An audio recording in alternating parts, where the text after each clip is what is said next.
Assalamualaikum warahmatullahi wabarakatuh. Hamdan wa tamjidan liman qala fi kitabihil mubin wa huwa asdaqul qailin.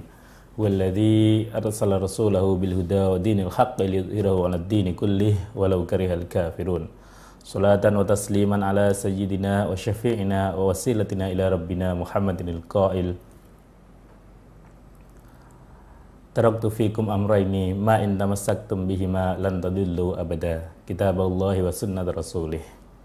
Amma ba'd, fa inna astaqal hadis kitaballahi wa khairal hadi hadi Muhammad wa syarrul umuri muhdatsatuha wa kullu muhdatsatin bid'atun wa kullu bid'atin dhalalah wa kullu dhalalatin finnar. Wa ala alihi wa ashabihi wa atba'ihi salatan wa salaman daimaini mutalazimaini ma mahtalafal laila wan nahar. Hadirin para pemirsa Aswaja TV yang dirahmati Allah Subhanahu wa taala. Alhamdulillah, pada kesempatan yang berbahagia ini kita kembali bertemu dalam acara Risalah Ahli Sunnah wal Jamaah. Semoga Allah Subhanahu wa taala membimbing kita dalam pertemuan ini. Semoga acara ini dapat bermanfaat bagi kita semua, bagi para saudara-saudara kita sama muslim, bagi saudara-saudara kita sebangsa dan setanah air, bagi saudara-saudara kita dimanapun berada. Hadirin yang dirahmati Allah Subhanahu wa taala, bahwa sesungguhnya banyak hal yang mengikat di antara orang-orang Islam. Yang pertama adalah bahwa sesama orang Islam adalah bersaudara. Ini sesuai dengan sabda Rasulullah sallallahu alaihi wasallam, al-mu'minu lil mu'mini kal bunyani yashuddu ba'duhu ba'dan. Bahwa sesama muslim adalah saling bersaudara, al-muslimuna ikhwah. Dan selain bersaudara, sesama muslim juga sebagaimana sabda Rasulullah sallallahu alaihi wasallam, bagikan satu bangunan, kal bunyani yashuddu ba'duhu ba'dan, yang saling menguatkan di antara satu dengan yang lainnya. Jadi tidak benar apabila ada saudara-saudara muslim itu mencela saudara-saudara yang lainnya, dan saudara-saudara muslim yang lainnya mencela saudara-saudara muslim. Karena daripada itu sungguh bahwa persatuan dan persaudaraan ukhuwah Islamiyah adalah hal yang sangat penting di antara umat Islam semua. Dan para hadirin yang dirahmati Allah, pada tahapan kali ini Risalah Ahli Sunnah wal Jamaah, kita akan membahas tentang hal-hal yang biasa diperdebatkan di antara umat Islam. Tiada salahnya berdebat, tiada salahnya beradu argumen, tetapi janganlah sampai perdebatan dan adu argumen ini timbul dan kemudian lebih-lebih memicu pertengkaran, memicu perkelahian, dan bahkan memicu permusuhan di antara orang-orang Islam. Sah-sah saja beradu argumen, sah-sah saja silang pendapat, tetapi jangan sampai silang pendapat itu menjadikan kita saling menyakiti, menjadikan kita saling membunuh misalnya. Itu tidak diperkenankan oleh Allah Subhanahu wa taala, sebagaimana sabda Rasulullah sallallahu alaihi wasallam, al-qatil wal maqdul finnar, bahwa mereka yang membunuh dan mereka yang dibunuh sama-sama berada di dalam neraka. Artinya seseorang yang saling bermusuhan, kemudian saling berhadapan-hadapan karena nafsunya, karena kebenciannya, kemudian terlibat dalam perkelahian dan saling menikam, maka siapapun di antara mereka yang meninggal dan yang membunuh, kedua-duanya akan masuk dalam neraka Allah Subhanahu wa taala. Hadirin yang dirahmati Allah Subhanahu wa taala, kita di sini akan membahas tentang salah satu karya masyayikh kita, salah satu karya pendiri bangsa kita, salah satu karya pendiri NU, yaitu Hadratus Syekh Kiai Haji Hasyim Asy'ari. Beliau adalah bapak dari Kiai Haji Abdul Wahid Hasyim dan kakek dari Kiai Haji Abdurrahman Wahid atau Gus Dur, yang merupakan Presiden keempat Republik Indonesia. Baik, marilah kita mulai dengan bab pertama, yaitu bab mengenai bid'ah. Bid'ah atau pembaruan atau hal-hal yang diadakan baru, ini adalah salah satu hal yang sering dipertentangkan, sering diperdebatkan, sebagaimana saya katakan tadi bahwa Kiai Haji Hasyim Asy'ari mendefinisikan bid'ah dengan mengutip pendapat dari Syekh Zarruq dalam kitab Uddatul Murid, menyatakan bahwa al-bid'ah adalah ihdatsatu amrin fid dini yushbihu ayyakuna minhu wa laysa minhu sawa'un kana bisurati awil haqiqah. Bahwa bid'ah adalah pembaruan-pembaruan perkara agama yang seakan-akan pembaruan tersebut itu adalah bagian dari agama, padahal sebenarnya bukan. Pembaruan ini bisa terjadi dari sisi bentuk maupun sisi hakikatnya. Nah, pendapat ini juga didasarkan kepada sabda Rasulullah sallallahu alaihi wasallam yang berbunyi, man ahdatsa fi amrina hadza ma laysa minhu fahuwa raddun. Dan juga pendapat sabda Rasulullah sallallahu alaihi wasallam, wa kullu muhdatsatin bid'atun. Siapapun yang membuat pembaharuan dalam masalah kami atau masalah agama dengan sesuatu yang berasal dari luar agama, maka pembaharuan tersebut itu raddun, ditolak. Dan sabda Rasulullah sallallahu alaihi wasallam, sesungguhnya bahwa setiap pembaharuan adalah bid'ah. Nah, kata bid'ah di sini memiliki arti pembaruan, artinya kemudian didefinisikan sebagai hal-hal yang tidak pernah dilaksanakan pada zaman Rasul, tidak pernah dilaksanakan oleh para sahabat, dan juga tidak memiliki dasar-dasar agama. Di sini Syekh Hasyim Asy'ari melandaskan pendapatnya pada gurunya dan juga melandaskan pendapatnya kepada Rasulullah SAW. Jadi tidak benar bahwa apabila sering dikatakan warga Nahdiyin itu tidak lagi mengikuti hadis, tidak lagi mengikuti sunnah, dan bahwa warga Nahdiyin itu melaksanakan hal-hal yang bid'ah, mistis, klinik, dan lain sebagainya. Karena Hadratus Syekh Ki Haji Hasyim Asy'ari selaku pendiri NU adalah orang yang berpegang teguh pada sunnah-sunnah Rasulullah Sallallahu Alaihi Wasallam. Nah, kemudian bid'ah itu dibagi menjadi dua. Setidaknya yang pertama adalah bid'ah menurut lughah atau menurut bahasa. Bid'ah menurut bahasa memiliki arti pembaharuan. Apapun yang diperbaharui maka secara bahasa disebut sebagai bid'ah. Bahwa apapun yang memiliki inovasi maka itu adalah bid'ah. Nah, kita tidak akan membahas mengenai bid'ah yang di luar masalah agama.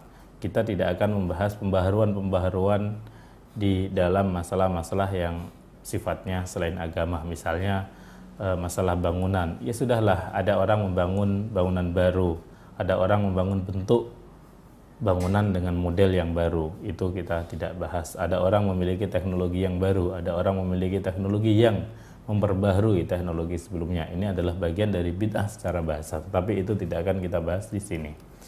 Salah satu yang akan kita bahas di sini adalah bid'ah dalam hal-hal yang agama.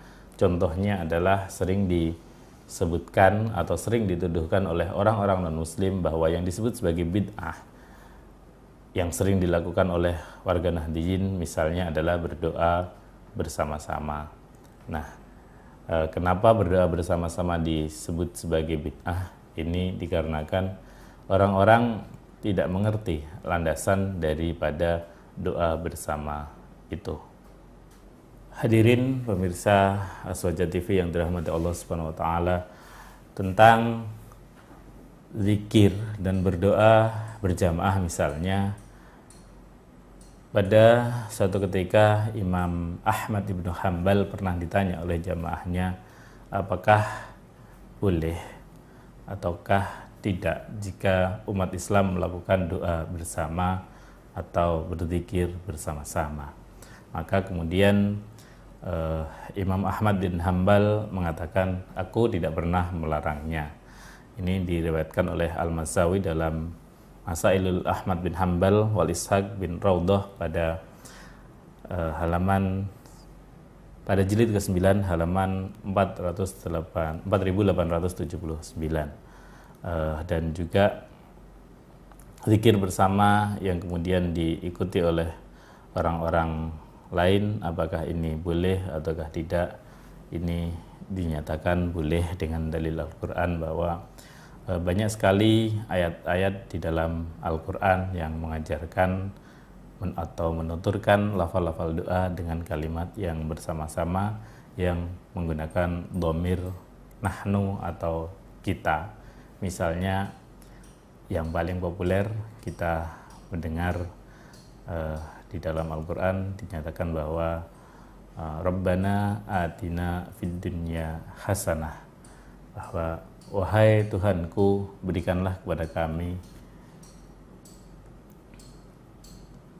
fid dunya hasanah, kebaikan-kebaikan di dunia, wa fil akhirati hasanah, dan juga kebaikan-kebaikan kelak ketika kita berada di akhirat, ketika kami berada di akhirat. Ini adalah salah satu bentuk dalil diperbolehkannya doa yang berjamaah. Karena apa? Karena apabila doa tidak boleh dilaksanakan berjamaah, tentu di Al-Quran tidak dinyatakan adanya doa-doa yang diungkapkan dengan kalimat-kalimat yang jamak atau kalimat-kalimat yang menggunakan dhamir atau kata ganti orang kita. Misalnya mungkin di Al-Quran bila dinyatakan bahwa saya meminta kepada Allah, dan demikian pun orang-orang yang lainnya hanya untuk dirinya sendiri, tetapi Al-Quran menggunakan kata kami, kata kita, yaitu Rabbana, wahai Tuhan kami, wahai Tuhan kita, seperti itu. Nah, adapun hal lain misalnya yang terkait dengan zikir yang dilakukan secara bersama-sama, tentu banyak sekali dalil-dalil yang menyatakan bahwa zikir boleh dilakukan dengan bersama-sama. Nah, kembali kepada penerang kitab Risalah Ahlussunnah wal Jamaah karya Hadratus Syekh Hasyim Asy'ari, disebutkan kemudian bid'ah itu disejajarkan dengan kata sunnah. Jadi ketika ada pembahasan tentang bid'ah, maka lawannya adalah pembahasan tentang sunnah. Nah, kata sunnah sendiri itu diucapkan dengan bentuk dhammah dan tasydid, artinya sinnya berharokat dhammah dan nunnya berharokat tasydid. Jadi sunnah ini berbeda dengan ketika sinnya berharokat kasroh, misalnya sin nun, maka dia berarti gigi atau sering diartikan sebagai umur. Jadi orang Arab menggunakan kata sin nun itu untuk arti gigi atau arti umur. Jadi misalnya ada pertanyaan kam sinnuka, itu artinya berapa umurmu. Nah, ini dibedakan dengan kata as-sunnah yang artinya adalah thariqah. Secara bahasa, sunnah diartikan sebagai jalan. Disebutkan oleh Kiai Hasyim Asy'ari bahwa lughatan as-sunnatu, lughatan itu at-thariqah atau jalan, walau ghairu mardiyatin, meskipun dia tidak diridhoi. Jadi jalan yang tidak direstui itu secara bahasa juga disebut sebagai sunnah. Jalan-jalan atau aturan-aturan yang tidak dilandaskan pada agama secara bahasa juga disebut sebagai sunnah.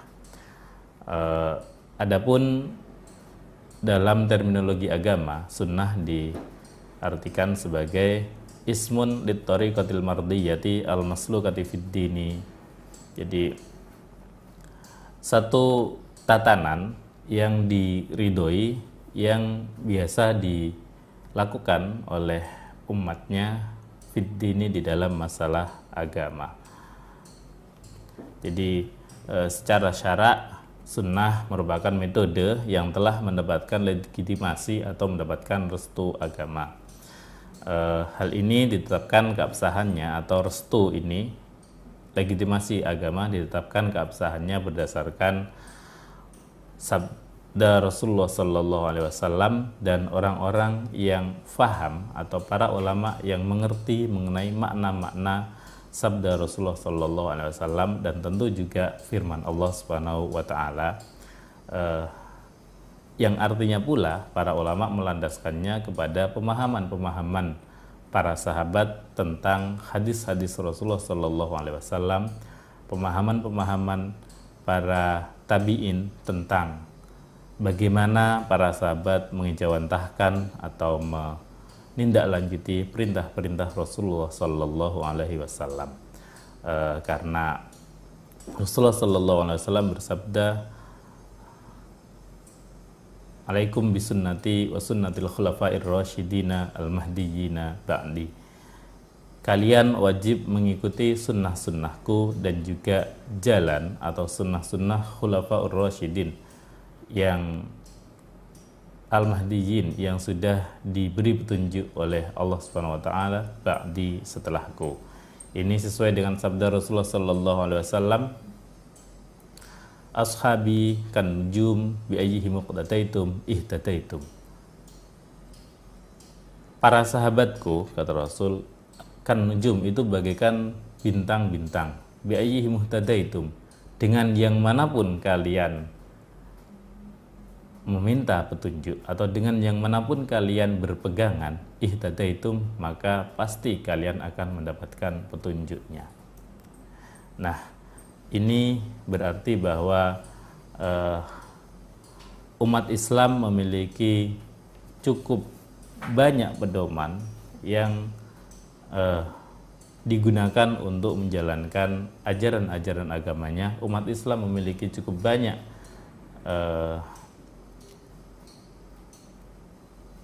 koridor yang bisa dilalui untuk sampai kepada tujuan-tujuan agama yang direstui Allah Subhanahu wa taala.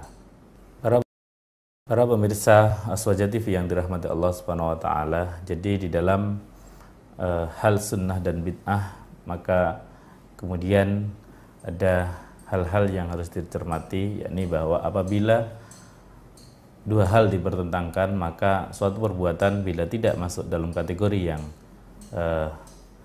pertentangan hal pertama, maka dia akan masuk dalam kategori yang selanjutnya. Misalnya ketika kita sholat, apakah sholat ini sunnah atau bid'ah? Maka apabila kita menganggap bahwa sholat adalah sunnah, maka dia bukan bid'ah. Nah, apabila kita menganggap misalnya suatu hal berlari mengelilingi alun-alun misalnya itu sebagai bid'ah, maka tentu secara pasti kita akan menganggap bahwa berlari mengelilingi alun-alun adalah bukan sunnah. Nah, di dalam hal pertentangan ini, maka semuanya menjadi jelas bahwa hal-hal yang masuk dalam kategori sunnah dia bukan bid'ah, dan hal-hal yang masuk dalam kategori bid'ah dia bukan sunnah.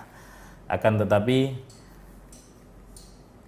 sahabat Umar bin Khattab kemudian pernah menyatakan bahwa ni'matul bid'ati hadhihi, sebaik-baik bid'ah adalah perbuatan ini.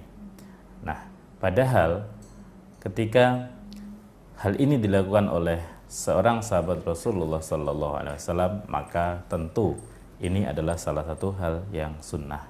Di sini tampak sepertinya sunnah dan bid'ah kemudian menjadi bercampur dan membingungkan. Kejadian ketika sahabat Umar bin Khattab radhiyallahu anhu menyatakan nikmatul bid'ati hadhihi adalah ketika beliau memerintahkan kepada para sahabat untuk melaksanakan sholat tarawih berjamaah.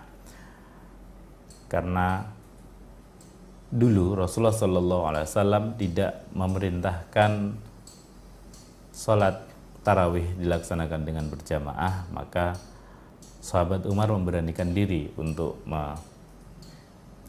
melaksanakan dan memerintahkan sahabat-sahabat yang lainnya untuk mendirikan sholat tarawih dengan berjamaah. Maka beliau menyatakan ini adalah sebuah bid'ah. Nah, ini fungsi dari pembahasan awal tadi bahwa sunnah dan bid'ah itu dikategorikan ke dalam makna bahasa dan juga dikategorikan ke dalam makna syariah. Nah, kata-kata nikmatul bid'ati, sebaik-baik bid'ah yang dimaksudkan oleh sahabat Umar dimaknai oleh para ulama sebagai makna bid'ah dalam arti bahasa. Karena apa? Karena sesungguhnya sahabat Umar sebagai khalifah Rasulullah sallallahu alaihi wasallam tidaklah akan berani melakukan atau memerintahkan suatu perkara kecuali perkara tersebut telah dilaksanakan atau mendapat restu dari Rasulullah sallallahu alaihi wasallam. Maka untuk memahami arti dari kalimat sahabat Umar itu, kita harus merujuk, kita harus melihat hal-hal yang melatar belakanginya. Sebagaimana kita tahu bahwa dulu Rasulullah Shallallahu Alaihi Wasallam ketika malam-malam bulan Ramadan itu biasanya beliau keluar dari rumahnya menuju masjid, kemudian melaksanakan sholat sunnah. Pada malam-malam berikutnya Rasulullah SAW keluar lagi melaksanakan sholat sunnah. Lalu para sahabat kemudian berdiri berjajar dan bermakmum di belakangnya.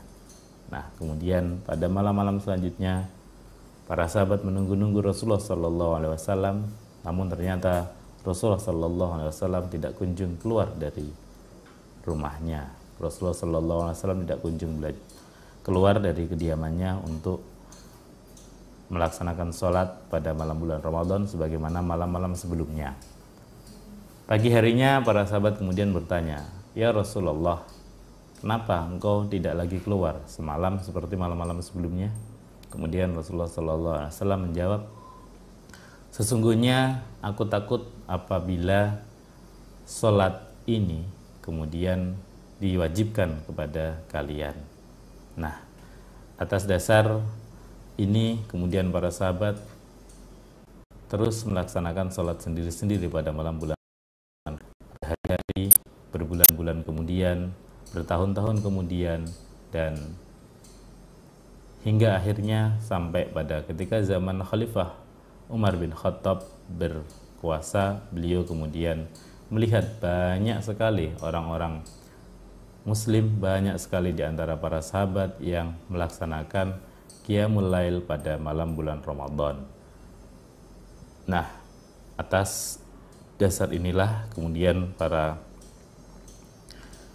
sahabat tetap melaksanakannya karena Rasulullah SAW dahulu melaksanakannya, dan sahabat Umar kemudian membenahinya, kemudian memperbaharuinya dengan mengumpulkannya pada sholat berjamaah. Inilah yang sampai saat ini kita kenal sebagai sholat tarawih.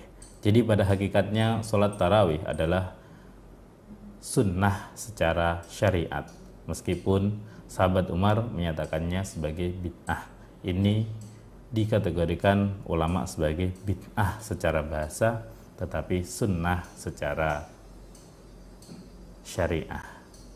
Hadirin para pemirsa Aswaja TV yang dirahmati Allah Subhanahu wa taala, karena kita kemudian pada saat ini melaksanakan sholat tarawih berjamaah sebagaimana dilaksanakan sejak pada zaman sahabat Umar radhiyallahu anhu, yang mana sahabat Umar sendiri menyatakannya bahwa nikmatul bid'ati hadhihi, sebaik-baik bid'ah adalah ini, hal ini, tarawih itu tadi. Maka kemudian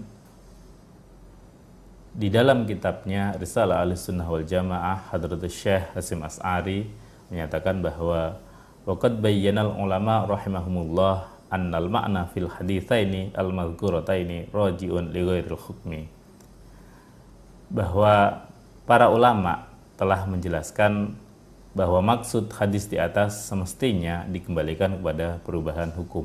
Hadis dimaksud, kedua hadis di atas yang dimaksud oleh Hadratus Syekh Hasyim Asy'ari adalah man ahdatsa fi amrina hadza ma laysa minhu fahuwa raddun, dan juga hadis wa kullu muhdatsatin bid'atun. Jadi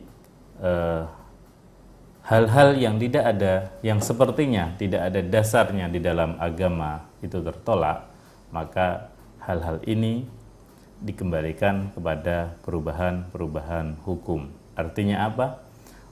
Misalnya hukum ketaatan kepada pemerintah dulu ketika pemerintahnya adalah berbentuk kerajaan, maka ketaatan utama sebuah rakyat pada kerajaan adalah taat kepada rajanya, karena hukum berlaku absolut.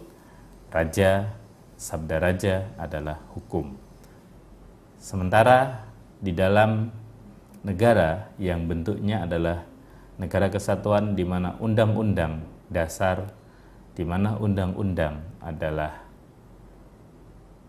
hukum tertinggi yang berlaku di negara itu, maka ketaatan utama adalah kepada undang-undang dan ketaatan utama adalah kepada undang-undang dasar sebagai dasar negara tersebut. Jadi misalnya ada personil atau ada oknum-oknum pemerintah yang memberlakukan aturan-aturan yang tidak sesuai dengan undang-undang, yang tidak sesuai dengan amanah undang-undang dasar pembentukan negara, maka sebagai rakyat semestinya wajib untuk mengingatkan pemerintah atau oknum atau personil pemerintah tersebut. Kenapa? Karena pemerintah atau oknum pemerintah atau personil pemerintahan itu tidak menyandang hukum sebagai pemilik undang-undang. Pemerintah tidak menyandang hukum sebagai dia adalah pemilik hukum, tetapi hukum tertinggi adalah undang-undang. Dan oleh karena itu, maka hukum kemudian bergulir sebagaimana hukum-hukum yang berlaku. Di dalam kaidah usul fikih dinyatakan bahwa taghayyurul ahkam bitaghayyuril azminah wal amkinah. Jadi perubahan-perubahan hukum itu dapat terjadi sesuai dengan perubahan-perubahan zaman dan perubahan-perubahan kondisi di lapangan. Jadi tentu saja ini tidak berlaku pada hukum-hukum yang sifatnya prinsip, misalnya hukum sholat. Dimanapun, sampai zaman kapanpun, sholat 5 waktu itu adalah wajib. Tidak kemudian ketika sholat 5 waktu ketika susah, menjadi sholatnya tidak wajib, karena ini adalah hal-hal yang sifatnya qat'i agami. Tetapi sholat 5 waktu misalnya dapat secara teknis berbeda perlakuannya bagi orang yang sakit dengan orang yang sehat, bagi orang yang sedang dalam perjalanan dengan orang yang berada di rumahnya sendiri. Nah, ini adalah hal-hal yang patut diperhatikan oleh warga Nahdlatul Ulama. Ini adalah hal-hal yang patut diperhatikan oleh umat Islam dimanapun berada, agar dapat menetralisir adanya perbedaan, agar dapat tetap rukun meskipun memiliki pendapat yang berbeda. Karena seperti awal tadi, bahwa setiap umat Islam dengan umat Islam yang lainnya adalah bersaudara. Setiap umat Islam dengan umat Islam yang lainnya adalah bagaikan satu bangunan yang saling menguatkan. Jadi tidak bisa dan tidak boleh hanya karena sedikit perbedaan kemudian berselisih, terjadi perpecahan, dan bahkan bermusuhan, saling memusuhi dan saling meniadakan. Demikian acara kita pada kesempatan kali ini. Kita insya Allah akan bertemu kembali dalam acara yang sama di Aswaja TV, Ahlus Sunnah wal Jamaah Nahdliyin Network, The Real Indonesian Muslim Channel. Wallahul muwaffiq ila aqwamit thoriq. Wassalamualaikum warahmatullahi wabarakatuh.